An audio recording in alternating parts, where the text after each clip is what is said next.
अगर आपके bank account में 15 लाख रुपए हैं तो यूज पाकिस्तानी मार्केट में कौन सी स्ट्रीट बाइक आपके लिए सबसे ज्यादा सूटेबल रहेगी?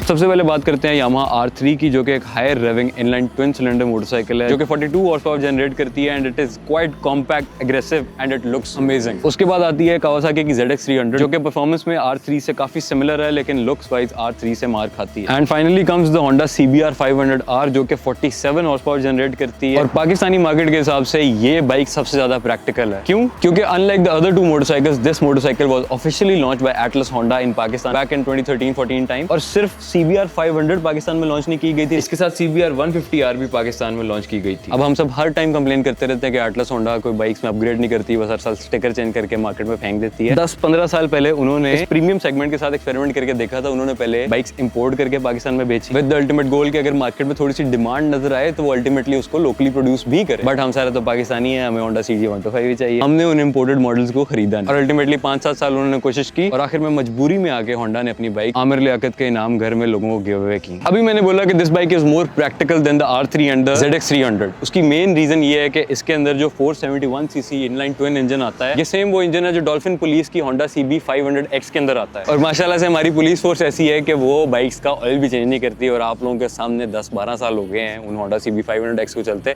उनके इंजन को कुछ नहीं हो, वो अभी तक धक्के से जैसे मर्जी चलते जरूर है। And that leads to the next point, जहां यामाहा R3 और ZX300 के पार्ट्स आप लोगों को खुद ही सोर्स करने पड़ेंगे। इसके इंजन के पार्ट्स मोस्टली आपको लोकल मार्केट से अवेलेबल होंगे क्योंकि अगेन वो डॉल्फिन की होंडा CB 500X के लिए पार्ट्स मंगवाए गए थे और वो पार्ट्स एग्जैक्ट इस मोटरसाइकिल में भी फिट हो जाते हैं। अब मैं इस 500 का कंपैरिजन उन 300 से इसलिए कर रहा हूं कि वो 300 हाई रेविंग इंजन के साथ आती हैं और इसकी RPM रेडलाइन उनके कंपैरिजन में थोड़ी सी नीचे है, इसका वेट भी उनसे 20 किलो ज्यादा है। तो अल्टीमेटली मोर और लेस वो बाइक्स और ये बाइक एक सिमिलर टॉप स्पीड देती हैं अराउंड 190-200 kph, लेकिन आपको इसकी एक्सेलरेशन में स्लाइटली एज फील होगा क्योंकि इसका टॉर्क पूरी रेव रेंज के अंदर आपको फील होता है, जबकि R3 और ZX300 का आपको सिर्फ टॉप एंड पे जाके टॉर्क फील होना शुरू होता है। ये 2013 की बाइक है और इसके फ्रंट और रेयर दोनों व्हील्स के अंदर ABS ब्रेकिंग है। फाइनली इसकी फ्यूल एवरेज की बात करते हैं। अव्वल तो अगर आप 15-20 लाख की बाइक खरीद रहे हैं और आप फ्यूल एवरेज कैलकुलेट कर रहे हैं तो आपको शर्म आनी चाहिए, लेकिन ये एक नॉर्मल राइड के ऊपर आपको 20-25 kmpl की एवरेज दे देती है। अब इस बाइक की यूज मार्केट के अंदर जो वैल्यू है वो 13 से 17 लाख के बीच में होती है। इतने पैसों में बेनेली की 302R या 302S में मिल जाती है। हमने इस कंपैरिजन में उनको क्यों नहीं ऐड किया? तो बिलीव मी और not, those bikes do not come even remotely close to the CBR 500, the R3 और द ZX300। वो दोनों बाइक्स इंतहाई अंडर पावर्ड है इनके सामने। इन दोनों बाइक्स में कोई प्रॉपर बैलेंसिंग आपको फील नहीं होता। वो कंपैरेटिवली न्यूअर मॉडल्स हैं, उनकी रिलायबिलिटी ठीक है, लेकिन वो इन जापानीज ट्विन सिलेंडर मोटरसाइकिल्स के कहीं से भी पास नहीं आती। अगेन हमारा काम है आपको हर मार्केट की चीज के बारे में बताना, डिसीजन आपका अपना है। मेरा नाम Asir Imran and for more motorcycle reviews like this stay tuned to maternity.